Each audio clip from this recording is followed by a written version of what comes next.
దేవుని పరిశుద్ధ నామమునకు మహిమ కలుగునుగాక. కూడి వచ్చిన మీ అందరికీ యేసుక్రీస్తు శక్తిగల నామములో నా ప్రేమ వందనాలు. ఈరోజు ధ్యానానికే మొదటి సమూయేలు గ్రంథము 15వ అధ్యాయము 22వ వచనం చదువుకొని మనం ధ్యానంలోకి వెళ్దాం. మొదటి సమూయేలు 15వ అధ్యాయము 22వ వచనం. అందుకు సమూయేలు తాను సెలవిచ్చిన ఆజ్ఞను ఒకడు గైకొనుట వలన యెహోవా సంతోషించున్నట్లు ఒకడు దహన బలులను అర్పించుట వలన ఆయన సంతోషించునా? ఆలోచించుము.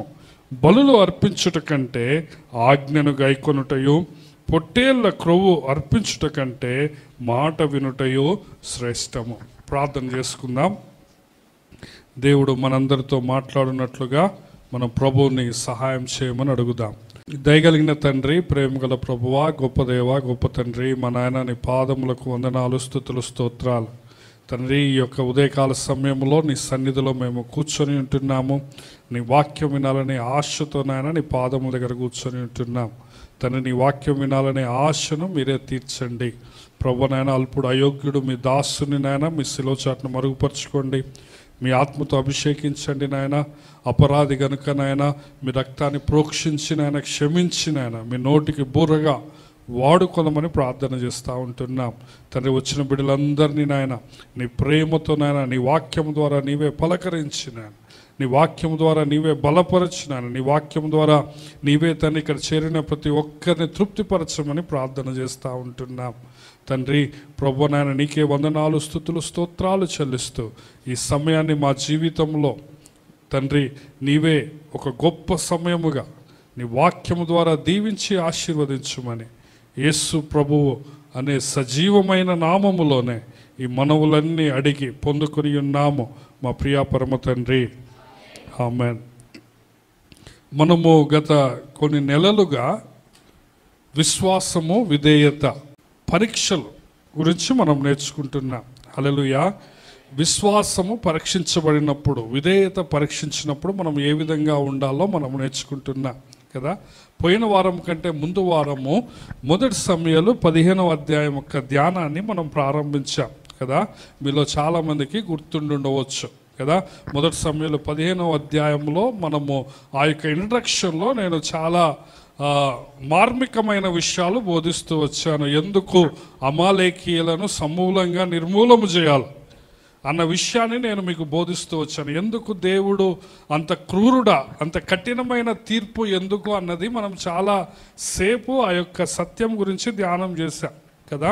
తర్వాత దేవుడు సౌలుకు పరీక్ష పెట్టినప్పుడు ఈ యొక్క అధ్యాయంలో దేవుని స్థానంలో సౌలును పంపిస్తున్నాడు. కావాలనుకుంటే దేవుడే అమాలేకీయుల మీద డైరెక్ట్గా తీర్పు తీర్చవచ్చు, కానీ దేవుడు సౌలును పరీక్షిస్తూ తన స్థానములో ఎవరిని పంపిస్తున్నాడు? ఇప్పుడు ఇశ్రాయేలు సైన్యాన్ని సౌలు నాయకత్వంలో పంపిస్తున్నాడు. హల్లెలూయా. ఇది మనకు అర్థం కావాలి. సో ఇది పరీక్ష. ఇదేంటో చెప్పండి? పరీక్ష. సౌలు యొక్క విశ్వాసానికి, సౌలు యొక్క విధేయతకు ఇది ఒక పరీక్ష. హల్లెలూయా. సో సౌలు ఈ యొక్క పరీక్షలో విఫలమవుతూ వచ్చాడు. ఎందుకో మనము ఈ ముందున్న వచనాల్లో జ్ఞాపకం చేసుకుంటాం. హల్లెలూయా. మనము దేవుని సన్నిధిలో నమ్మకముగా ఉండాలి. మనలో చాలా బలహీనతలు ఉంటాయి. మన తప్పులు మనకు తెలియదు. చాలాసార్లు ఎదుటోళ్ళ తప్పులు మనకు కనపడతాయి, కానీ మన తప్పులు మనకు కనపడవు. అవును కదా. గురుగింజ తాను ఎర్రగానే ఉంటుంది అనుకుంటుందట, కానీ కింద చూసినప్పుడు ఏముంటుంది? నలుపు ఉంటుంది. నెమలి తాను ఎంతో అందంగా ఉన్నా అనుకుంటుందట, కానీ నెమలి కిందకు చూసుకున్నప్పుడు నెమలి కాళ్ళు ఎప్పుడు పుచ్చుబట్టి ఉంటాయట. చాలా రోతగా అనిపిస్తాయి నెమలి కాళ్ళు కదా. కాబట్టి మన యొక్క బ్లైండ్ స్పాట్స్ మనకు తెలియదు. వింటున్నారా? కాబట్టి మనం దేవుని సన్నిధిలో నమ్మకంగా ఉండాలంటే మనము దావీదు వలె దేవుణ్ణి ఏమని ప్రార్థన చేయాలంటే, దేవా నన్ను పరిశోధించి నా హృదయమును తెలుసుకొనుము, నన్ను పరీక్షించి నా ఆలోచన తెలుసుకొనుము అంటాడు 139వ కీర్తన 23వ వచనములు కదా. కాబట్టి దేవుడు పరీక్ష పెట్టడము అది ఒకవైపు కాయిన్కి, రెండో వైపు నీ అంతటా నువ్వే దేవుణ్ణి అడగాలట, దేవా నన్ను పరీక్షించు. వింటున్నారా? అర్థమవుతుందా? దేవుడు పరీక్ష పెట్టడం అదొక ఎత్తు. మరొక ఎత్తున నువ్వేం అడగాల, దేవా నన్ను పరిశోధించి తెలుసుకో కదా.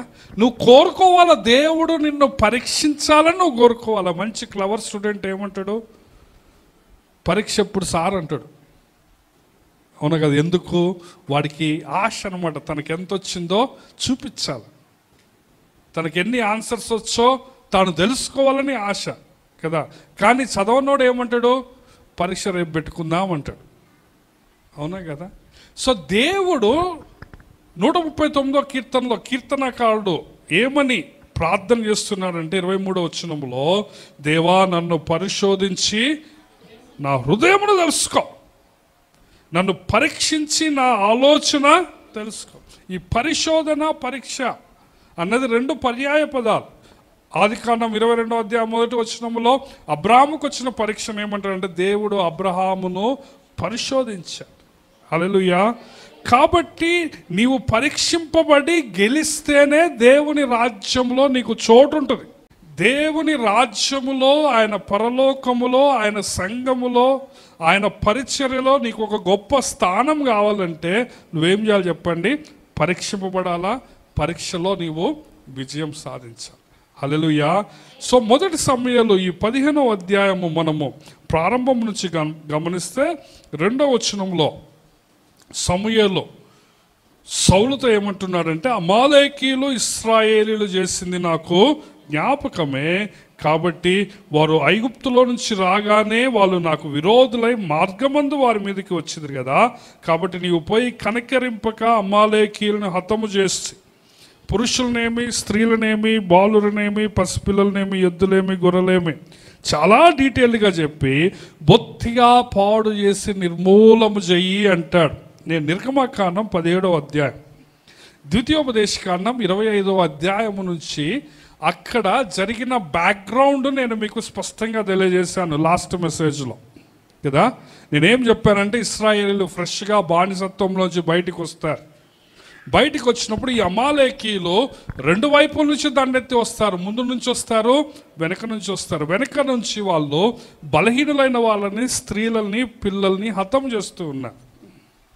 నిర్గమకాండం 17వ అధ్యాయంలో అక్కడ వ్రాయబడిన మాట ఏంటంటే, వాళ్ళు యెహోవా సింహాసనమునకు విరోధముగా తమ చెయ్యి ఎత్తారు. ఇంకా దేవుడు ఏమంటాడంటే ఆ నిర్గమకాండం 17వ అధ్యాయంలో అమాలేకీయులకు, ఇశ్రాయేలీయులకు తరతరములకు యుద్ధము అంటాడు. హల్లెలూయా. సో ద్వితీయోపదేశకాండం 25వ అధ్యాయం 18వ వచనంలో కూడా మనం గమనిస్తే దేవుడు స్పష్టంగా ఏమంటాడంటే, నువ్వు అమాలేకీయుల నిర్మూలము చేయాలి అంటారు. కానీ దేవుడు తన మహాకృపలో ఈ 400 సంవత్సరాలు సౌలు కాలం వరకు ఈ అమాలేకీయులు భరిస్తూ వచ్చాడు.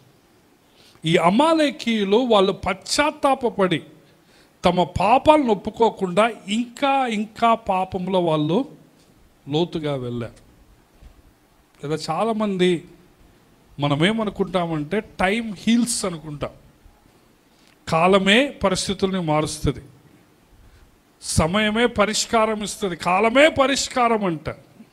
కానీ దేవుడికి అట్లాంటి లెక్కలు ఉండవు. 400 సంవత్సరాలు అయినా కానీ దేవుడు అమాలేకీయుల యొక్క పాపాన్ని జ్ఞాపకం చేసుకుంటున్నాడు కదా. కాబట్టి కాలం పాపాన్ని తుడిచివేయలేదు. నువ్వు మర్చిపోవచ్చు, వింటున్నారా? నువ్వు చేసిన పాపము నీ భర్త మర్చిపోవచ్చు, నీ భార్య మర్చిపోవచ్చు, నీ తల్లిదండ్రులు మర్చిపోవచ్చు, కానీ ఎవరు మర్చిపోరు? పాపం పోవాలంటే యేసయ్య రక్తంలో కడగబడాలి. హల్లెలూయా. కాలం తీసివేయదు పాపాన్ని. అది నేను మీకు జ్ఞాపకం చేశాను. పాపం పోవాలంటే నువ్వేం చేయాలా? యేసయ్య రక్తంలో ఆ పాపాన్ని కడుక్కో. అది మనకు కొత్త నిబంధన విశ్వాసులకున్న గొప్ప ఆశీర్వాదం. నువ్వు నీ పాపాన్ని ఏం చేయాలి? అతిక్రమములను దాచిపెట్టువాడు వర్ధిల్లడు, వాడు చచ్చిపోతాడు. కానీ వాటిని ఒప్పుకొని విడిచిపెట్టువాడు కనికరం. హల్లెలూయా. కాబట్టి ఈ అమాలేకీల పాపము 400 సంవత్సరాలైనా పోలేదు. ఎందుకంటే వాళ్ళు పశ్చాత్తాపడలేదు, క్షమించమని అడగలేదు. సో ఈ 4వ వచనం నుంచి 6వ వచనం వరకు సౌలు గారు యుద్ధానికి సిద్ధపడుతున్నాడు కదా. సౌలు గారు యుద్ధానికి సిద్ధపడుతున్నాడు. దేవుడు ప్రతి ఒక్కరిని నాశనం చేయమని చెప్పలేదు. బైబుల్ దేవుడు క్రూరుడు కాదు. ఈ రోజులో చాలామంది బైబుల్ వ్యతిరేకులు, క్రైస్తవ వ్యతిరేకులు చెప్తున్నట్లు యెహోవా దేవుడు క్రూరుడైన దేవుడు కాదు. ఆయన నీతి న్యాయములు కలిగిన పరిశుద్ధుడైన దేవుడు. ఇక్కడ మనం గమనిస్తే అమాలేకీయులను మాత్రమే నాశనం చేయమన్నాడు. హల్లెలూయా. ఎందుకు అనేది నేను పోయిన మెసేజ్లో చాలా స్పష్టంగా చెప్పాను. వాళ్ళు చేసిన క్రూరము, వాళ్ళు చేసిన పాపం. అందుకే ఇక్కడ ఏమంటున్నాడు, కేనీయులు ఉన్నారు. కేనీయులను మీరేమంటున్నారు? మీరు పక్కకు వెళ్ళిపోండి. మీరు ఇశ్రాయేలీలకు సహాయం చేస్తూ వచ్చారు కదా. 6వ వచనము, ఇశ్రాయేలీలు ఐగుప్తులో నుండి వచ్చినప్పుడు మీరు వారికి ఉపకారము చేసి తిరిగి కనుక మీరు అమాలేకీలతో నాశనము కాకుండా ఉన్నట్లు మీరు అమాలేకీలో నుంచి బయటికి పోండి అంటారు. చూడండి, ఇక్కడ సౌలు మొట్టమొదట్లో చాలా మంచి తెలివితో యుద్ధాన్ని ముందుకు తీసుకుని వెళ్తున్నాడు. ఈ కేనీయులు నిజానికి మనము గమనిస్తే ఆ యొక్క న్యాయాధిపతుల గ్రంథం కావచ్చు, సంఖ్యాకాండం కావచ్చు, ద్వితీయోపదేశకాండం కావచ్చు, మనం ఈ యొక్క అధ్యాయాలని గమనిస్తే కేనీయులు చాలా హెల్ప్ చేస్తూ వచ్చారు, అమాలేకీలాగా కాదు. సో ఏం చేస్తున్నాడు? కేనీయులను పక్కకు తప్పిస్తున్నారు. కాబట్టి నేను మీకు ఏమి జ్ఞాపకం చేస్తున్నానంటే, దేవుడు అమాయకుల్ని శిక్షించే దేవుడు కాదు, పాపము చెయ్యని వారిని శిక్షించే దేవుడు కాదు. ఎవరిని చెప్పండి? పాపం చేసిన వాళ్ళనే శిక్షిస్తాడు కదా. కాబట్టి ఆ సత్యము మనకు అర్థం కావాలి. ఇంకొక ప్రాముఖ్యమైన విషయం నేను చెప్తున్నా. ఈ పాత నిబంధనలో జరిగినట్లు కొత్త నిబంధనలో దేవుడు ఎప్పుడూ కూడా దేవుడి యొక్క తీర్పును నువ్వు కత్తి పట్టుకొని అమలు చేయమని దేవుడు ఎవ్వరికీ ఆజ్ఞయ్యేలా అంటున్నారా. యేసయ్య వచ్చిన తరువాత ధర్మశాస్త్రము కొట్టివేయబడింది, మనకి నూతన నిబంధన ఇవ్వబడ్డది. నూతన నిబంధనలో రూల్స్ ఏందో తెలుసా? నీ శత్రువుని నువ్వేం చేయాలా? ప్రేమించాలి. నీ శత్రువు ఆకలిగా ఉంటే నువ్వేం చేయాలి? వాడికి భోజనం పెట్టాలి. నిన్ను హింసించే వాళ్ళ కోసం నువ్వేం చేయాలా? ప్రార్థన చేయాలి. ఇది కొత్త నిబంధన. ఈ కొత్త నియమములోని రూల్స్ ఇవి, కొత్త నిబంధనలోని నియమాలు ఇవి. హల్లెలూయా. కాబట్టి పాత నిబంధనలో కత్తి పట్టుకున్నాడు కాబట్టి క్రైస్తవులంతా కత్తి పట్టుకుంటారు అని ఎవరైనా అంటే ఏ విధంగా ఉంటుంది కదా. క్రైస్తవులు అంటేనే శాంతి ప్రేమికులు కదా. మీరు సోషల్ మీడియా చూస్తూ ఉంటే మీకు అర్థమవుతుంది. ప్రవీణ్ పగడాల గారు క్రీస్తు యొక్క సాక్ష్యము నిమిత్తము హత్య చేయబడినప్పుడు, క్రైస్తవుడిగా హతసాక్షి అయినప్పుడు మన తెలుగు రాష్ట్రాలు, ఆయన భార్య, ఆయన కూతురు మాట్లాడిన మాటలు చూడండి, తల్లి మాట్లాడిన మాటలు చూడండి. శవాన్ని ముందు పెట్టుకొని, ఆ బాడీని ముందు పెట్టుకొని వాళ్ళు మాట్లాడిన మాటలు ఏంటంటే, మేమందరినీ క్షమిస్తున్నాం, మాకు ఎవరి మీద కోపం లేదు. ఎందుకంటే వాళ్ళ భార్య ప్రాముఖ్యంగా చెప్పిన మాట ఏంటంటే, ఒకవేళ నా భర్త ఇక్కడున్నా ఆయన కూడా క్షమిస్తాడు కదా. ఈవెన్ గ్రహాం స్టైన్స్, ఒరిస్సాలో గ్రహాం స్టైన్స్ అనే మిషనరీని మతోన్మాదులు, ఆయన కుష్ఠవ్యాధి రోగుల మధ్య పరిచర్య చేస్తూ జీసస్ ఫిల్మ్ వేసి సువార్త చెప్తాడు. సో ఒక ట్రైబల్ విలేజ్, చాలా రిమోట్ ట్రైబల్ విలేజ్కి పోయి అక్కడ పగులంతా వైద్య పరిచర్య చేసి ఈవినింగ్ జీసస్ ఫిల్మ్ వేస్తాడు, సువార్త చెప్తాడు. అక్కడ పడుకోవటానికి ప్లేస్ లేనప్పుడు జీబులో పడుకుంటాడు. ఆయన ఒక్కడే కాదు, గ్రాహం స్టైన్స్ 2 కుమారులు కూడా ఉంటారు, ఫిలిప్ అండ్ తిమోతి. 9 సంవత్సరాల వయసు లోపల 2 కొడుకులు. ఈ మతోన్మాదులు ఏం చేస్తారంటే ఆ జీపుతో సహా పెట్రోల్ పోసి తగలబెడతారు. కానీ ఆ గ్రాహం స్టెయిన్స్ భార్య గ్లాడిస్ స్టెయిన్స్, ఈ సంవత్సరానికి 25 సంవత్సరాలు అయిపోయాయి ఈ యొక్క మరణకాండ జరిగి. గ్రాహం స్టెయిన్స్ యొక్క భార్య గ్లాడిస్ స్టెయిన్స్, ఆమె కూతురు ఎస్తేర్, వాళ్ళు ఏమంటారంటే మేము దోషుల్ని క్షమిస్తున్నాం. హల్లెలూయా. మాకు ఎవరి మీద ప్రతీకారం తీసుకోవాలని లేదు. ఇది దేవుని ప్రేమ, ఇది దేవుని యొక్క క్షమాగుణం కదా. ఇది మన కళ్ళ ఎదుట ఆ జెసికా ప్రవీణ్ గారు, సిస్టర్ జెసికా ప్రవీణ్ గారు కానీ వాళ్ళ బిడ్డ కానీ వాళ్ళ సాక్ష్యంలో మనం ఇదే విన్నాం. కాబట్టి ఈ పాత నిబంధనలో ఈ విధంగా దేవుని పరీక్షను మనము చాటుగా పెట్టుకొని, మీరు క్రైస్తవులంతా ఈ విధంగా క్రూరులు అంటే అది ముమ్మాటికి అసత్యం. ఆ విధంగా చరిత్రలో లేదు, ఆ విధంగా క్రైస్తవులు ప్రవర్తించరు. ఆ విధంగా నూతన నిబంధనలో బైబిల్ గ్రంథంలో 1వ శతాబ్దంలో అపోస్తుల కార్యములో ఎంతోమంది హతసాక్షులుగా మారారు, కానీ ఒక్కళ్ళు కూడా ప్రతీకారము తీసుకోవాలి. ఎందుకు? యేసయ్య ఏమన్నాడు? మిమ్మల్ని ఒక చెంప మీద కొడితే ఇంకో చెంప చూపించు కదా. సో ఇక్కడ తప్పు చేసిన వాళ్ళకే శిక్ష, అందుకే కేనీయులను బయటికి పంపిస్తున్నారు. 7వ వచనం, తర్వాత సౌలు అమాలేకీయులను హవీలా నుండి ఐగుప్తు దేశ మార్గమునున్న షూరు వరకు వారిని తరిమి హతము చేసి అమాలేకీయుల రాజైన అగగును ప్రాణముతో పట్టుకొని జనులందరినీ కత్తి చేత నిర్మూలము చేశారు. సో ఇక్కడ వరకు చూస్తే అంతా ఓకే అన్నట్లు అనిపిస్తుంది మనకు. చాలా సౌలు చాలా బాగా చేస్తూ ఉన్నాడు కదా. హవీలా నుంచి షూరు వరకు తరిమాడు, అందరినీ కత్తి చేత నిర్మూలం చేశాడు. కానీ ఇక్కడ ఉన్న ఒక ప్రాబ్లం ఏంటంటే 8వ వచనము, అగగు అనే రాజుని ప్రాణంతో పట్టుకున్నాడు. ఇంకా చూడండి 9వ వచనం, సౌలును జనులను కూడి అగగును గొర్రెలలోను ఎడ్లలోను. ఇక్కడ సౌలు ఏం చేస్తున్నాడంటే అగగును తప్పించాడు, శ్రేష్టమైన పశువులన్నిటిని తీసుకున్నాడు, పనికిరాని నీచమైనవై నిర్మూలం చేస్తున్నాడు. అర్థమవుతుందా? దేవుని ఆజ్ఞ ఏంది? 2వ వచనం 3వ వచనంలో చెప్పండి. దేవుని ఆజ్ఞ ఏంది? బొత్తిగా నిర్మూలం చేయి, అందరినీ నిర్మూలం చేయి. కానీ సౌలులో విధేయత లేదు. సౌలు ఏం చేస్తున్నాడంటే ఇష్టం వచ్చినంత దోచుకుంటున్నాడు. నాకెళ్ళి చూడండి వాక్యం విని. నేను యుద్ధ నియమాల్లో కొన్ని నియమాలు చెప్పాను లాస్ట్ టైం. దేవుడు కొన్నిసార్లు మీరు దోచుకున్నది మందిరాన్ని తీసుకొని రమ్మంటాడని చెప్పాను, కొన్నిసార్లు మీరు తీసుకోండి అని చెప్తాను. కానీ ఈసారి దేవుడు ఏమన్నాడంటే నువ్వు ఏది పట్టుకోవద్దు, ఏది తీసుకురావద్దు, ఎందుకంటే అది శపితమైనది, అది పాపముతో కూడింది.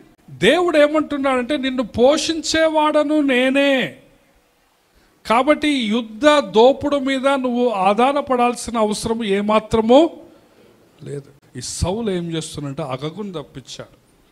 ఆ రోజుల్లో శత్రు రాజును తప్పించి కొంతమంది ఏం చేస్తారంటే సామంత రాజుగా పెట్టుకుంటారు. వాడిని సామంత రాజుగా పెట్టుకొని వాడిని సంవత్సరం పన్ను కట్టమని అడుగుతారు. సో వాడు వచ్చినప్పుడు ఈ రాజు ఓడించిన రాజుకి సాష్టాంగ నమస్కారం చేస్తాడు. ఆ విధంగా నీ కింద ఎంతమంది సామంత రాజులు ఉంటే నువ్వు అంత గొప్ప. కొంతమంది ఏం చేస్తారంటే సామంత రాజుని ఇంట్లో దాసుడిగా పెట్టుకుంటాడు. వారి బొటన వేళ్ళు, వారి కాలి బొటన వేళ్ళు, చేతి బొటన వేళ్ళు నరికి వాడిని ఏం చేస్తారు? ఇంట్లో సేవకుడిగా పెట్టుకుంటారు. అప్పుడు చూసినప్పుడు వాడికి గర్వం అనమాట. ఓడించిన రాజుకి, చూడు నేను ఇంతమంది రాజుల్ని ఓడించాను, వాళ్ళ ఇంట్లో ఇప్పుడు నాకు ఒకడు ఇల్లు దూడుస్తున్నాడు, ఒకడు భోజనం వండుతున్నాడు, ఒకడు భోజనం వడ్డిస్తున్నాడని. ఏంటిది? అది మానవ గర్వం.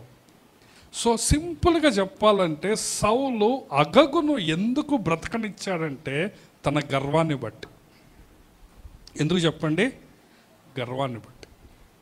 అర్థమవుతుందా? ప్రియమైన దేవుని బిడ్డలారా, మన జీవితంలో కూడా, నీ జీవితంలో కూడా నువ్వు కొన్ని బతకనిస్తావు, కొన్ని పాపాలు, కొన్ని దురలవాట్లు నువ్వేం చేస్తావు అంటే దీన్ని ఒక్కదాన్ని ఉండని అంటావు. అదేమవుతుందంటే నిన్నే పట్టుకుంటుంది. అంటున్నారా?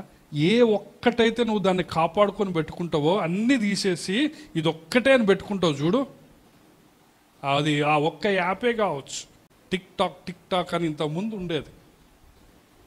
ఎన్ని కుటుంబాలు కూలిపోయినాయి తెలుసా టిక్ టాక్ వల్ల. ఎంతమంది భార్యాభర్తలు కదా. టిక్ టాక్ బ్యాన్ చేశారు, కానీ ఆ టిక్ టాక్లో ఉన్న చెత్త అంతా ఇప్పుడు ఇన్స్టాగ్రామ్లో వచ్చింది, ఫేస్బుక్లో వచ్చింది, యూట్యూబ్లో వచ్చింది. అంతకుముందు ఈ రీల్స్ షార్ట్స్ అనేవి వీటిలో లేవు. ఉంటుందా? ఫేస్బుక్ అంటే అది ఓన్లీ ఫ్రెండ్స్ వరకే, కానీ ఇప్పుడు ఫేస్బుక్ అంటే వీడియోస్, ఇన్స్టా అంటే వీడియోస్, యూట్యూబ్ అంటే షార్ట్స్. సో టిక్ టాక్ను పేరుకు తీసేశారు, కానీ దాన్ని ఏం చేశారు సో నువ్వు ఇవన్నీ పెట్టుకున్నావు అనుకో, ఇది ఒక్కటే కదా, ఏం కాదు కదా, ఏమవుతుంది? అది నిన్ను తినివేస్తుంది కదా. ప్రియమైన దేవుని బిడ్డలారా, జ్ఞాపకం చేసుకోండి, ఈ యొక్క అగగును సౌలు వదిలిపెట్టడం ద్వారా, ఈ అమాలేకీలందరినీ చంపివేయకపోవటం ద్వారా, ముందున్న అధ్యాయాల్లో మనం గమనిస్తే దావీదు అమాలేకీలతో యుద్ధానికి పోతాడు. అంటే దాని అర్థం ఏంది? 15వ అధ్యాయంలో సౌలు అమాలేకీలందరినీ నాశనం చేయాలి. ఇంకొక భయంకరమైన చేదు నిజం మీకు చెప్తాను. 1 సమూయేలు 30వ అధ్యాయం చివరి అధ్యాయానికి, లేకపోతే 2వ సమూయేలు 1వ అధ్యాయానికి మీరు వచ్చినప్పుడు చూస్తే సౌలును చంపింది ఎవరో తెలుసా? అమాలేకీ. 2వ సమూయేలు 1వ అధ్యాయంలో స్పష్టంగా ఉంటుంది. అది సౌలును ఎవరు చంపారు? అమాలేకీలు చంపారు. చదువుతారా? వచనం చదువుతారా? చదవండి, 8 నుంచి 10 చదవండి. సో సౌలును చంపింది ఎవరు చెప్పండి? అమాలేకీయుడు. ఇక్కడ అగగును ఒక్కడిని తెచ్చిన అంటున్నాడు, కానీ దాని అర్థం ఏంటంటే అగగును ఒక్కడిని తీసుకురాలి. రాజు అగగును పట్టుకుంటే మనుషులు ఏం చేస్తారు? ఇంకొంతమందిని పట్టుకుంటారు వాళ్ళ ఇంట్లో బానిసలుగా పెట్టుకోవటానికి కదా. రాజు ఒక్కడు మంచి మంచి పశువులు పెట్టుకుంటే యథా రాజా తదా ప్రజ అంటున్నారా. నీవు ఏ విధంగా ఉంటే నీ పిల్లలు అదే విధంగా ఉంటారు. తండ్రి ఏ తప్పుడు మార్గంలో పోతారో పిల్లలు ఇంకా తప్పుడు మార్గంలో పోతారు. తల్లిదండ్రులు ఎవరైతే మోకరించి ప్రార్థన చేస్తారో, కుటుంబ ప్రార్థన చేస్తారో, మందిరానికి సక్రమంగా వస్తారో, ప్రార్థన చేసేటప్పుడు కళ్ళు మూసుకుంటారో కదా, పాటలు పాడేటప్పుడు చప్పట్లు కొడతారో, పిల్లలు కూడా అట్లనే తయారవుతారు. తల్లిదండ్రులు సెల్లులు చూస్తుంటే పిల్లలు కూడా సెల్లులు చూస్తారు. యథా రాజా తదా ప్రజ.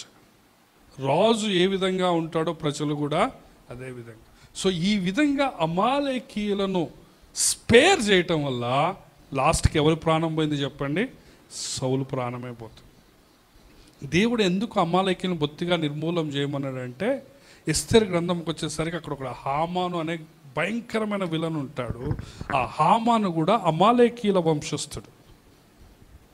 హగాగీయుడైన ఆమాను అంటారు. హగాగీయుడు అంటే దాని అర్థం ఏంటంటే ఈ అమాలేకీయుల రాజవంశీకుడు అని అర్థం. అమాలేకీయుల రాజుల్ని అగగు అంటారు.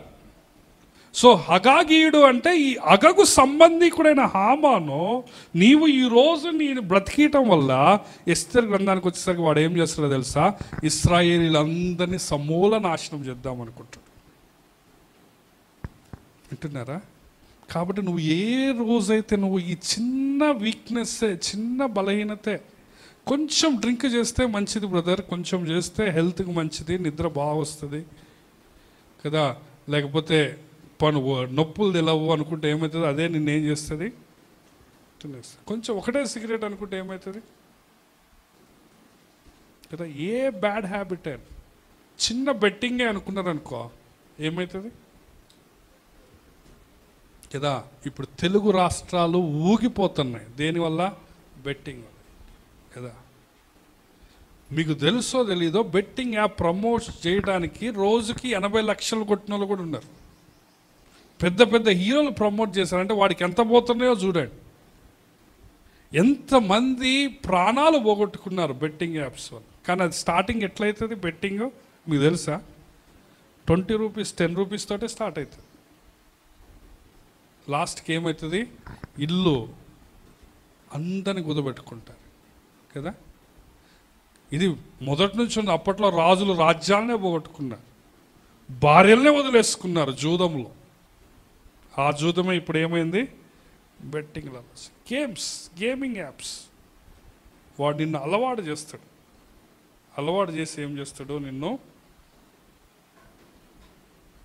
నీ బట్టలన్నీ ఊడదీసి నిన్ను నరి రోడ్డు మీద నిలవబెట్టి ఆడ ఆత్మహత్య చేసుకునేటట్టు చేస్తాడు. కాబట్టి ఏం చేస్తున్నట్టు ఏదో చిన్నది టైం పాస్ అన్నావు అనుకో, లాస్ట్కి అదేమైతే చెప్పండి నిన్ను తినివేస్తుంది కదా. సౌలు ఏం చేశారంటే ఇక్కడ అగగును ప్రాణంతో పట్టుకున్నాడట.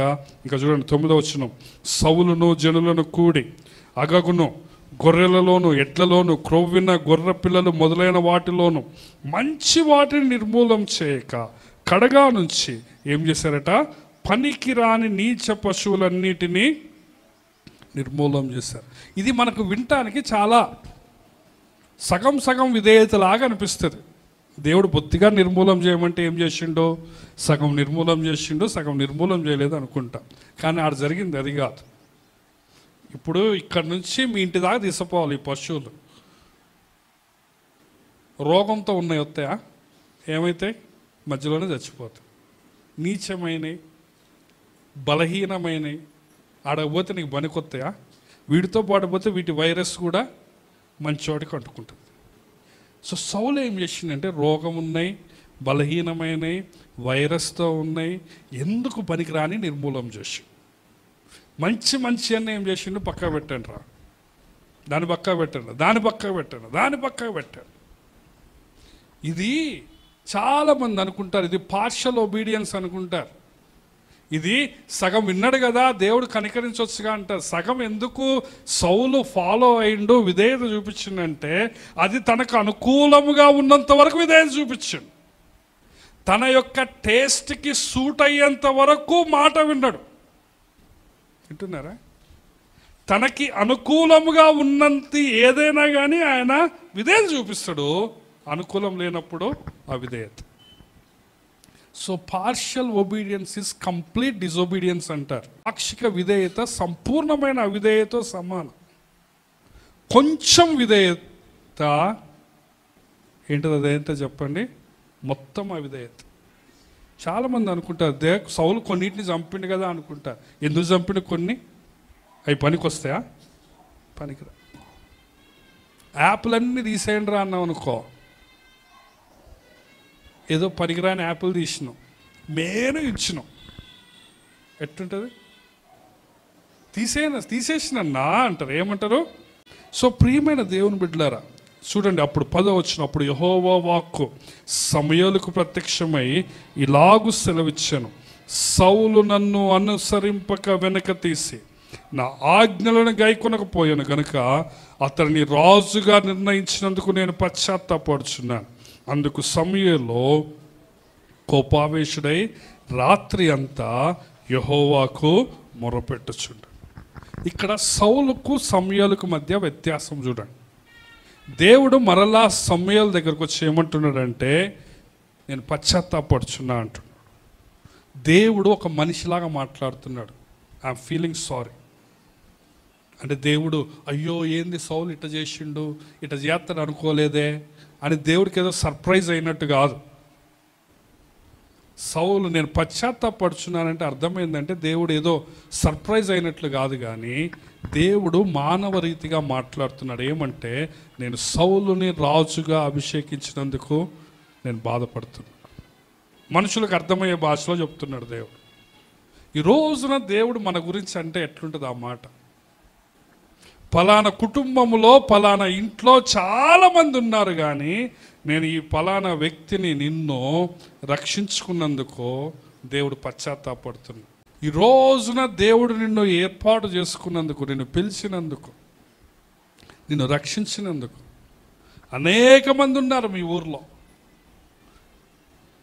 మీ సామాజిక వర్గంలో, మీ బంధువర్గంలో కదా, మీ కాలనీలో, మీ వీధిలో అనేక మంది ఉన్నారు. కానీ దేవుడు ఏం చేసిండు? నిన్ను ఏర్పాటు చేసుకున్నాడు.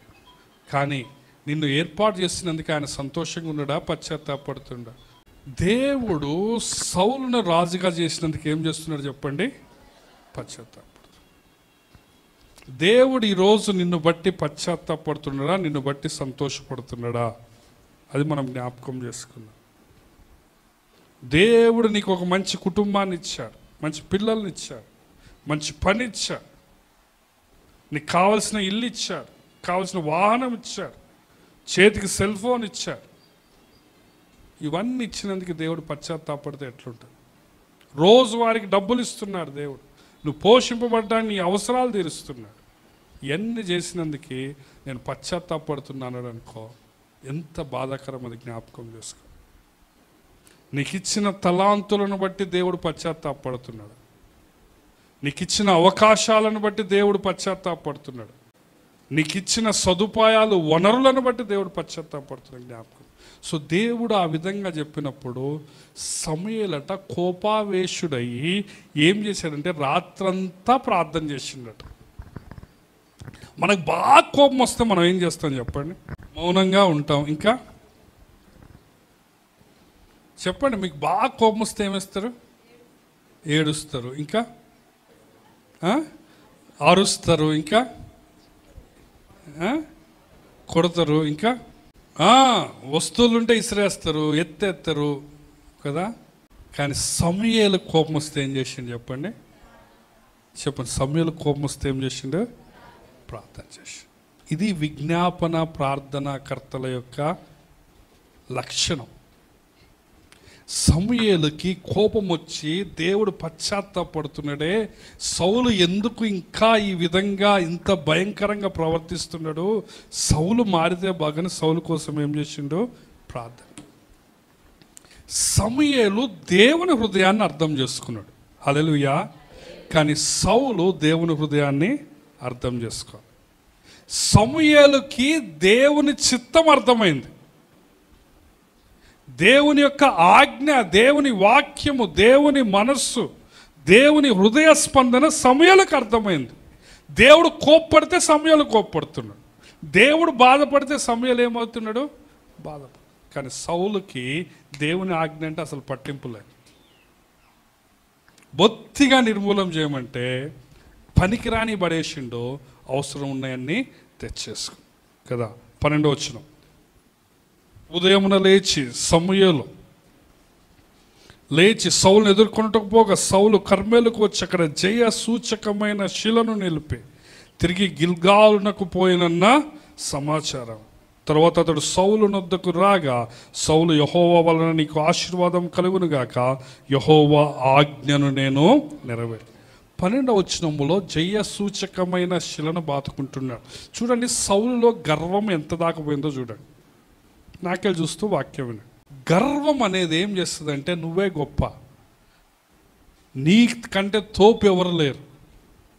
సౌలు ఏం చేశాడంటే సొంతగా ఒక టవర్ కట్టించుకున్నాడు తన పేరు మీద, ఒక స్తంభం, జయ సూచకమైన శిల తన పేరు మీద ఒకటి కట్టాడు. దేవునికి మహిమ ఇవ్వకుండా తనకు తాను మహిమ తెచ్చుకో. సో గర్వం వస్తే ఏమవుతుందంటే నీ అవిధేయత నీకు కనపడదు. అది నేను చెప్పాను. ఏమంటున్నాడు కింద వెంటనే 13వ వచనంలో, యెహోవా ఆజ్ఞను నేను నెరవేర్చి. నీలో గర్వం ఉంటే నువ్వేమనుకుంటావంటే నేను దేవుని మాట ఫుల్లుగా వింటున్నా అనుకుంటావు. నిజానికి దేవుని ఆజ్ఞను నెరవేర్చేవాడు ఎవడిట్ట మాట్లాడు. ఇంత బోస్టింగ్ ఉండదు నీలో, ఇన్ని హెచ్చులు ఉండవు. నువ్వు నిజంగా పరిశుద్ధుడు అయితే నీకు నువ్వే చెప్పుకో, నేను మస్తు పరిశుద్ధుడిని, దేవుని మాట నేను తూచా తప్పకుండా మాటిస్తాను అని నువ్వు ఎప్పుడు చెప్పుకో. కానీ నువ్వు అట్లా చెప్పుకుంటున్నావు అంటే దాని అర్థం ఏంది?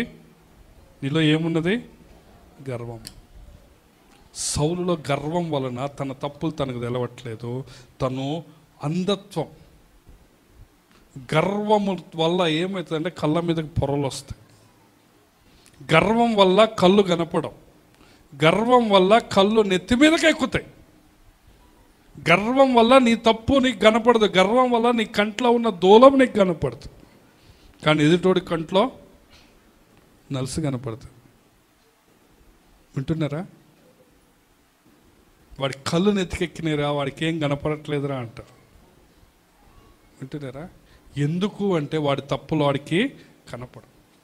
సో సౌలు ఏమనుకుంటున్నాడంటే నేను మొత్తం దేవుని ఆజ్ఞను నెరవేర్చు. నిజానికి ఏమన్నా చేసిండా? ఏమన్నా నెరవేర్చిండా? నెరవేర్చు. అయితే సమూయేలు చూడండి 14వ వచనం. సమూయేలు అలాగైతే నాకు వినపడుచున్న గొర్రెల అరుపులో ఎడ్ల రంకెలు ఎక్కడివి అని అడిగాను. అందుకు సౌలు, అమాలేకీయుల యొద్ద నుండి జనులు వీటిని తీసుకుని వచ్చారు. నీ దేవుడిని యెహోవాకు బలులు అర్పించుటకు జనులు గొర్రెల్లోనూ ఎడ్లలోనూ మంచి వాటిని ఉండనిచ్చిరి. మిగిలిన వాటినన్నిటినీ మేము నిర్మూలము చేస్తామనగా సమూయేలు నువ్వు మాట్లాడటానికి పని లేదు, యెహోవా రాత్రి నాతో సెలవిచ్చిందంతా నేను నీకు తెలియజేస్తాను. చూడండి, పక్కనే గొర్రెలు ఎన్ని అరుస్తున్నా కానీ సమూయేలుకి వినపడుతున్నాయి, కానీ వాటి సౌండ్ సౌలుకి వినపడట్ల. గర్వంతో కళ్ళే కాదు చెవులు కూడా మూసకపోతాయి. సమూయేలు డైరెక్ట్గా అడుగుతాడు, నీ ఈ సౌండ్ ఏంటదంటే సౌలు ఏమంటున్నాడు? అందుకే మనము కీర్తనకారులాగా ప్రార్థన చేయాలి. కీర్తనకారు ఏమంటాడు? యెహోవా నన్ను పరిశోధించి తెలుసుకో, నన్ను పరీక్షించి తెలుసు. ఎందుకంటే మానవ స్వభావమే అహంకారం. నీ కుటుంబంలో ఉన్న తప్పులు నీకు కనపడవు, నీ పిల్లలలో ఉన్న తప్పులు నీకు కనపడవు కదా, నీలో ఉన్న తప్పులు నీకు అసలుకే కనపడవు, కానీ ఎదుటోడి మాత్రం ఫుల్ కనపడుతుంది. మనము ఎప్పుడు కూడా దేవుని అడగాలి, దేవా నన్ను పరిశోధించు, నన్ను పరీక్షించు. ఎందుకంటే మనకు అర్థం కాదు, నీలో ఉన్న తప్పులో నీకు అర్థం కాదు. వింటున్నారా? నీ పేపర్ నువ్వు దిద్దుకుంటే 100 వేసుకుంటావు. నీ పేపర్ ఎవరు దిద్దాలి చెప్పు? మీ సార్ దిద్దాలి. హల్లెలూయా. చూడండి 17వ వచనం, సమూయేలు నీ దృష్టికి నీవు అల్పుడుగా ఉన్నప్పుడు ఇశ్రాయేలు గోత్రములకు శిరస్సు అయితివి. యెహోవా నిన్ను ఇశ్రాయేలీల మీద రాజుగా అభిషేకించాను.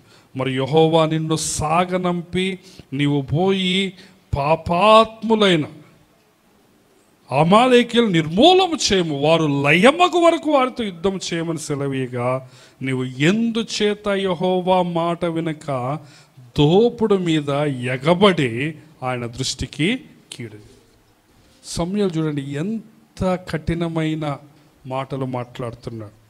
సమూయేలు ఏమంటున్నాడంటే, నాకే చూడాలి, ఒకప్పుడు నువ్వు చాలా అల్పుడు. సమూయేలు 9వ అధ్యాయంలో నేను నిన్ను రాజుగా చేస్తారా అంటే సౌలు ఏమన్నాడు తెలుసా? నా గోత్రం అన్నిట్లో అల్పమైనది అన్నాడు. రాజుగా చేయాల పిలవండ్రా అంటే సామాన్లో దాక్కున్నాడు 10వ అధ్యాయంలో. 9వ అధ్యాయంలోనేమో నా గోత్రం ఏ పాటిది, నా తండ్రి ఇల్లు ఏ పాటిది అంటాడు. 10వ అధ్యాయంలో అభిషేకం చేయండి అంటే సామాన్లో దాక్కున్నాడు. కానీ ఇప్పుడు ఏమైంది? జయ సూచకమైన శిలను బాతుకుంటాడు. స్టార్టింగ్లో ఉన్న తగ్గింపు, స్టార్టింగ్లో ఉన్న దీనత్వము ఇప్పుడు ఏమైంది? గర్వంగా అయిపోయింది. ఇది సౌలులో కలిగిన మార్పు. సో దేవుడు తీర్పు తీర్చేది ఏదో పశువుల్ని బతకనిచ్చినందుకు కాదు. దేవుడు సౌలు సింహాసనం తీసివేసింది ఏదో అగగనే రాజుని చంపనందుకు కాదు, కానీ హృదయం మారింది. సౌలులో తిరుగుబాటు స్వభావం వచ్చింది. సౌలు ఏమనుకుంటున్నాడంటే, నాకు నేనే దేవుణ్ణి, నాకు నేనే రాజుని, నాకు దేవుడు అవసరం లేదనుకుంటా. ప్రియమైన దేవుని బిడ్డలారా, ఇది గర్వం. అంటున్నారా? ఇది తిరుగుబాటు స్వభావం కదా. నా దేవుడు నిన్ను శిరస్సుగా పెడితే ఇప్పుడు నువ్వేమనుకుంటున్నావు? నేనే కింగ్ అనుకుంటా కదా. నిన్ను పెట్టింది ఎవరు? నిన్ను రాజుగా పెట్టింది ఎవరు? నిన్ను అభిషేకించింది ఎవరు? కానీ ఇప్పుడు ఏమనుకుంటున్నావు అంటే మొత్తం నాది. దానివల్ల ఏమైందంటే చూడు 18వ వచనంలో దేవుడు నీకు స్పష్టంగా చెప్పాడు, మొత్తం లయం చేయమని చెప్పాడు. కానీ 19వ వచనం ఏమంటున్నాడు? నువ్వు ఎందుచేత యెహోవా మాట వినక దోపుడు మీద ఎగబడ్డావు. నిన్ను పోషించేది ఎవరు? దోపుడు సొమ్ము కాదు నేను బతికిచ్చేది. ఎర్రని తిని ఎందుకు ఎర్ర మీదకి ఎగబడి పోయినావు అనుకో, ఆ ఎర్రగున్న ఎర్రగా పెడతారు గాలానికి పెట్టి. నువ్వు ఎగబడి తిన్నావు అనుకో, దాన్ని ఏమవుతుంది? కోసి కారం పెడతారు. బండకేసి బాది వాడు చేపను వచ్చిందని ఫస్ట్ కవర్లో పెట్టాడు, బండకేసి కొట్టి కవర్లో పెడతాడు. వాడు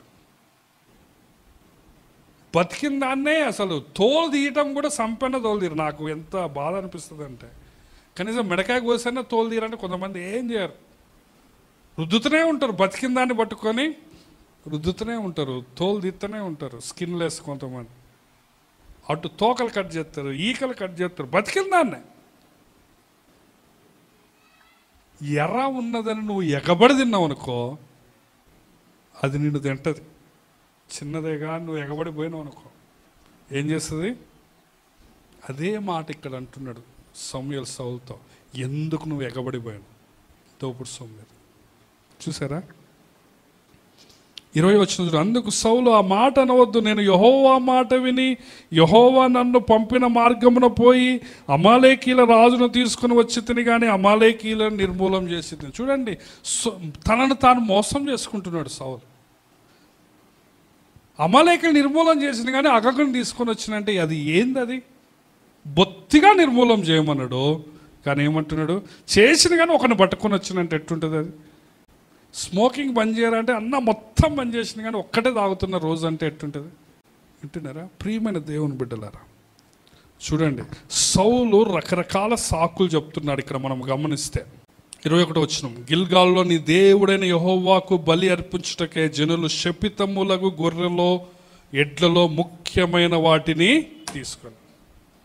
చూడండి, సౌలు మాటల్లోనే తెలుస్తుంది కానీ సౌలు చేసిన తప్పు ఆయనకు అర్థం కావట్లేదు. ఇదే ఏమంటారంటే నువ్వు మోసం చేసుకోవటం, సెల్ఫ్ డిసీవింగ్. నీలో గర్వం ఉన్నప్పుడు ఎవరు మోసం చేస్తారు? నిన్నెవ్వడు మోసం చేయని అవసరంలే, నిన్నెవ్వడు కింద పడేయని అవసరంలే, నీకు నువ్వే కింద పడతావు. తెలుసా తెలీదా మీకు?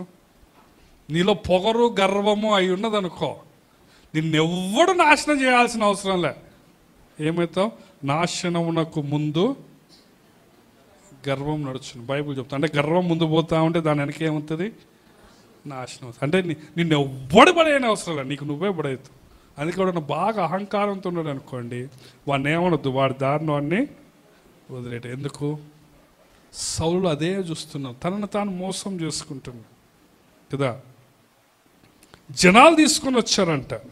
చూడండి 21 వచనంలో నీ దేవుడైన యెహోవాకు అంటున్నాడు సమూయేలుతో. ఎంత భయంకరమైన మాట చూడండి. దేవుడైన యెహోవా కంటే బాగా ఎట్లుండేది? మన దేవుడు అంటే ఎట్లా బాగుండేది? కానీ ఏమంటుండో నీ దేవుడు. శపితమైన దాంట్లో నుంచి బలి అర్పించడానికి తీసుకుని వచ్చాయి. మళ్ళీ ఎవరు తెచ్చారట? జనులు తెచ్చారట, ముఖ్యమైనది తెచ్చారట. బలి అర్పించడానికి తెచ్చినాం కదా సార్, ఎందుకు ఇదంతా లొల్లి అంటున్నాడు సౌలు. అందుకే సమూయేలు ఏమంటుండే 22, అందుకు సమూయేలు తాను సెలవిచ్చిన ఆజ్ఞను ఒకడు గైకొనుట వలన యెహోవా సంతోషించినట్లు ఒకడు దహన బలులను అర్పించుట వలన సంతోషించును. ఆలోచించుము, బలులు అర్పించుట కంటే ఏందట? ఆజ్ఞను గైకొనుట. పొట్టేళ్ల క్రొవ్వు అర్పించుట కంటే మాట వినుటయో శ్రేష్టం. తిరుగుబాటు చేయుట, సోద చెప్పుటనే పాపంతో సమానం.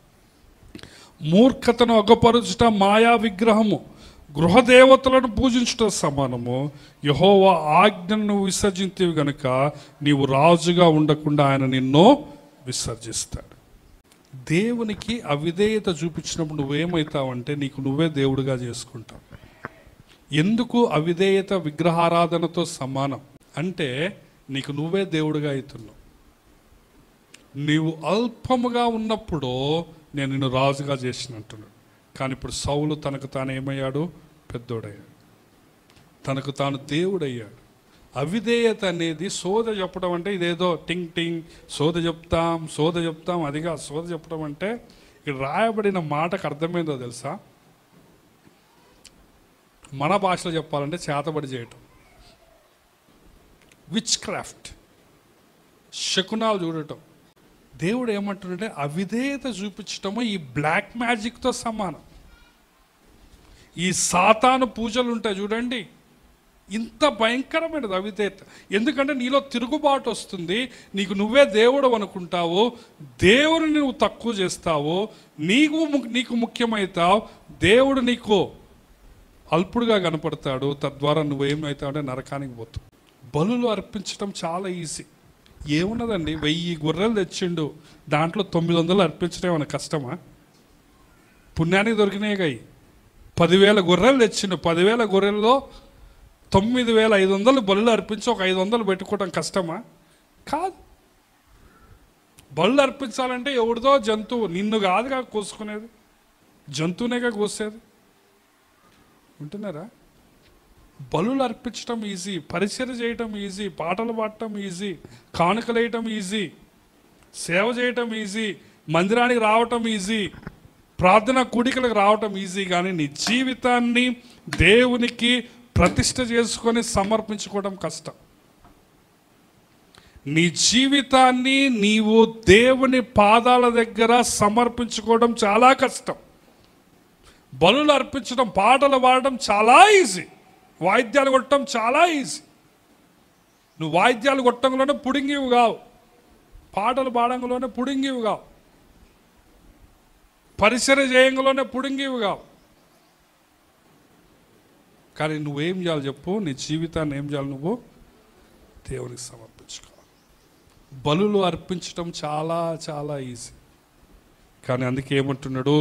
తిరుగుబాటు చేయుట, సోదె చెప్పడంతో, బ్లాక్ మ్యాజిక్, విచ్ క్రాఫ్ట్ అనే పాపంతో సమానం కదా. మూర్ఖత నగుపరచడం, మాయా విగ్రహము, గృహదేవతలతో సమానం. నీవు దేవుణ్ణి విసర్జించావో దేవుడు నిన్ను రాజుగా ఉండకుండా విసర్జించావు. ఈరోజు చాలామంది నేను అద్భుతాలు చేస్తా, నేను స్వస్థతలు చేస్తా అంటారు, అద్భుతాలు చేస్తా, దయ్యాలు వెలగొడతా అంటారు. మత్తయి సువార్త 7వ అధ్యాయంలో కూడా వాళ్ళు అదే అంటారు, నీ నామమున మేము దయ్యాలు వెలగొట్టాను, అద్భుతాలు చేసినాం, స్వస్థతలు చేసినాం. కానీ ఆయన ఏమంటాడు? అక్రమం చేయవాళ్ళారా మీరెవరో నాకు తెలియదు, మీ పేరు నాకు తెలియదు అంటాడు, అంతే.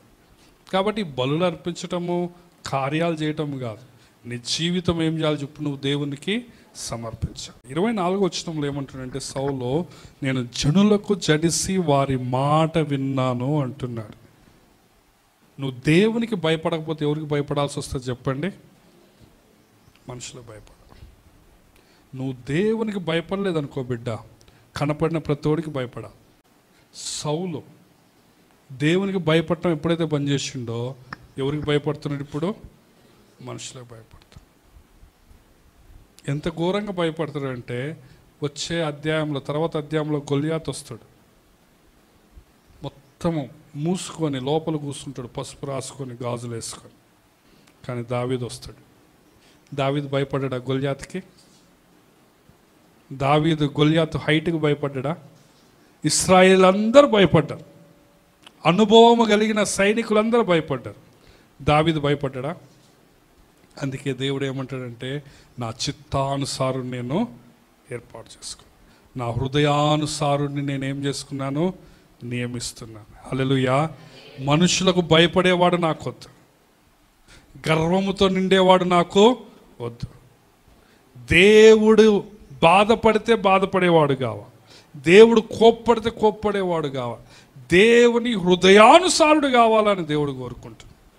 హృదయానుసారుడు అంటే అర్థం ఏంటంటే దేవుని యొక్క హృదయ స్పందన తెలిసినవాడు. హల్లెలూయా.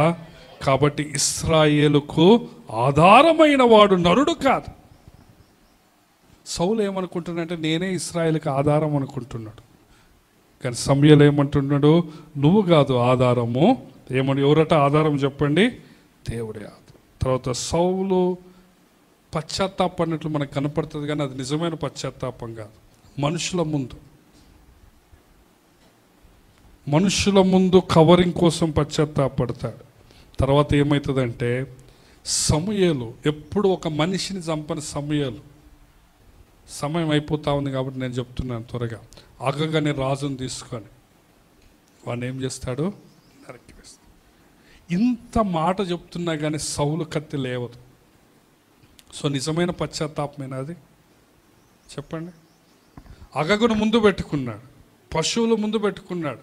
సరే ఇప్పటికైనా మేము వీటిని అన్నిటిని నిర్మూలం చేస్తామని ఒక్క మాట అన్నాడు ఆ సౌలు? ఎక్కడైనా సరే సారీ నేను వీటిని తెచ్చిన, ఇప్పుడైనా నేను వీటిని నిర్మూలం చేస్తా అంటున్నాడా? అనటం.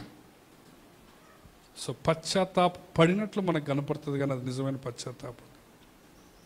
సో అక్కడ రాయబడిన మాట ఏంటంటే 33వ వచనములో, నీ కత్తి స్త్రీలకు సంతు లేకుండా చేసినట్లు నీ తల్లికి సంతు లేకపోను అని చెప్పి గిల్గాలులో యెహోవా సన్నిధిని అగగును తుత్తునీయులుగా, అగగును దేవుని ముందు చంపుతున్నాడు సమూయేలు.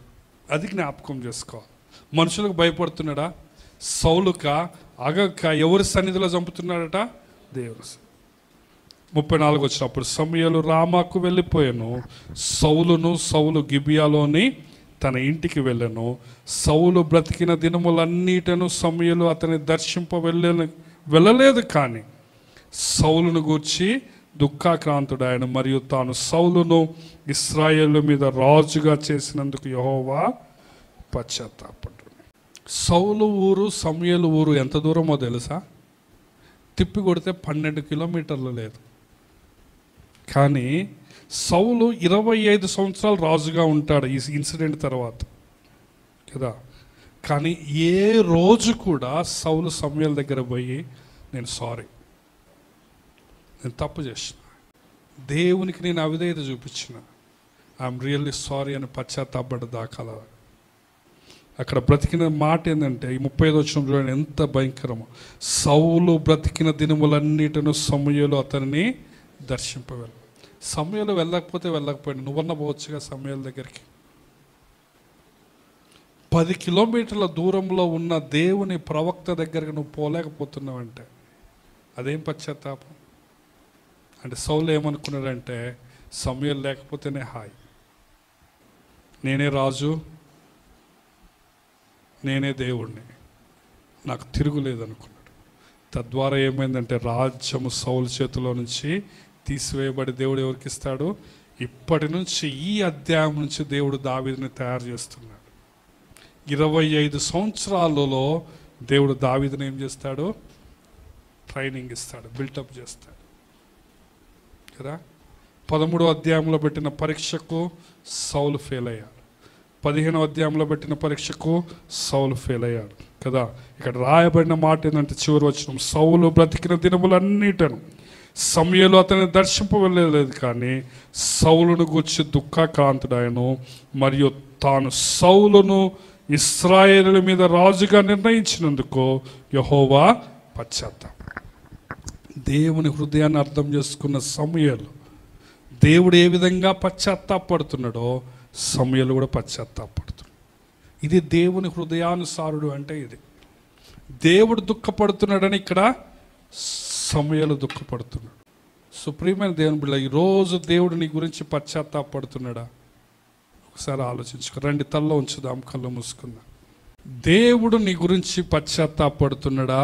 నీ గురించి ఆనందిస్తున్నాడా? ఒకసారి మన హృదయాలు మనం పరీక్ష చేసుకుందాం. సౌలును దేవుడు ఎందుకు శిక్షించాడంటే సౌలు హృదయము తిరుగుబాటు హృదయం అయిపోయింది. సౌలులో భయంకరమైన అహంకారం వచ్చింది. సౌలు మొదలు పెట్టటము దీనుడిగా మొదలుపెట్టాడు, కానీ రాను రాను అహంకారిగా మారిపోతున్నాడు. దేవుడు లేకపోతేనే బాగుంటుంది అన్నట్లు అయిపోతున్నాడు. అందుకే సౌలు సింహాసనం తీసివేయబడ్డది. సౌలును దేవుడు సింహాసనం నుంచి తప్పిస్తున్నాడు. సౌలు యొక్క వంశము గొప్ప ఆశీర్వాదాలు పోగొట్టుకున్నది. ఎందుకంటే పరీక్షలో విఫలమయ్యాడు. నీ హృదయాన్ని పరీక్ష చేసుకో. యవనస్తులు, పిల్లలు అందరూ మీ హృదయాలను పరీక్ష చేసుకోండి. దేవుని సన్నిధిలో, దేవా నాలో అహంకారం లేకుండా సహాయం చేయి, దేవా నాలో దీనత్వం దయచేయి, దేవా నీకు విధేయత చూపించడానికి నా కృపను దయచేయి అని ప్రార్థన చేసుకోండి. దేవా సౌలులాగా నేను పరీక్షలో ఫెయిల్ కావద్దు. అందరు తీర్మానం చేసుకోండి. ప్రతిరోజు దేవా నన్ను పరిశోధించి తెలుసుకో, నన్ను పరీక్షించి తెలుసుకొని నేను ప్రార్థన చేసుకుంటా. ఎందుకంటే నా తప్పులు నాకు తెలియవు, కానీ దేవుడు పరిశోధిస్తే, దేవుడు పరీక్షిస్తే నా తప్పులు నాకు కనపడతాయి. కాబట్టి దేవా నన్ను పరీక్షించు, నా లోపాలు నాకు చూపించు నాయన, నా పొరపాట్లు, నా బలహీనతలు నాకు తెలియజేయ తండ్రి, వాటిని క్షమించు నాయన, నన్ను శోధనలోకి తేక దుష్టు నుంచి తప్పించు, నా పాపాలు జయించే కృపను నాకు దయచేయి, నాలో ఏమేం బలహీనతలు ఉన్నాయి నన్ను ఒప్పింపజేయ దేవా అని ప్రార్థన చేసుకోండి. దేవుడు మాత్రమే నీ యొక్క పాపాలు చూపించగలడు. పరిశుద్ధాత్ముడు మాత్రమే నీ పాపాలు ఒప్పింపచేయగలడు. ప్రార్థనలో ఉన్నాడు. దయచేసి దయగలిగిన తండ్రి, ప్రేమగల ప్రభువా, గొప్ప దేవా, గొప్ప తండ్రి, మా నాయన నీ పాదాలకు వందనాలు, స్తుతులు స్తోత్రాలు చెల్లిస్తుంటున్నా తండ్రి. సౌలు పరీక్షలో విఫలమయ్యాడు నాయన. మనుషులకు భయపడ్డాడు కానీ నాయన నిజమైన సృష్టికర్త దేవునికి భయపడటం లేదు.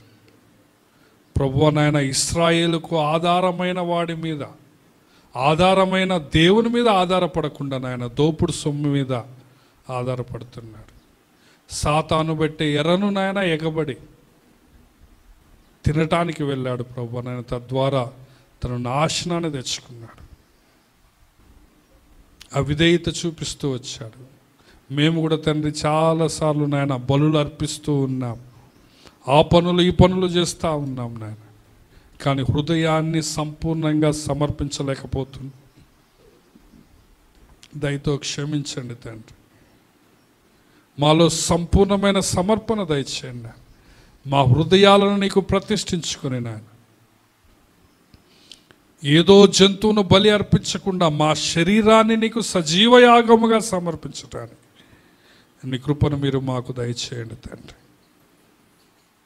మా ఆలోచనలు నాయన ప్రభు నాయన, మా కోరికలు నాయన, మా గర్వము నాయన, అన్నిటిని నాయన నీ బలిపీఠం మీద దహించి వేయమని ప్రార్థన చేస్తూ ఉంటాం. మమ్మల్ని పరిశుద్ధులుగా మార్చండి నాయన. మమ్మల్ని అనుదినము నాయన పరీక్షించి మా బలహీనతలు మాకు తెలియజేయండి తండ్రి. మా బలహీనతలు నాయన నీ బల దగ్గర మేము ఒప్పుకుంటున్నాం తండ్రి. మమ్మల్ని పరీక్షించి నాయన క్షమించమని ప్రార్థిస్తూ మమ్మల్ని మీరే దీవించి ఆశీర్వదించమని తండ్రి. విన్న వాక్యము దుష్టుడు ఎత్తుకొని పోకుండా ప్రతి ఒక్కరి హృదయంలో నీరు కట్టి ఫలించటాన్ని కృపను మీరు దయచేయమని యేసయ్య శక్తిగల నామములో ఈ మనవులన్నీ అడిగి పొందుకొని ఉన్నాము మా ప్రియ పరమ తండ్రి. ఆమేన్.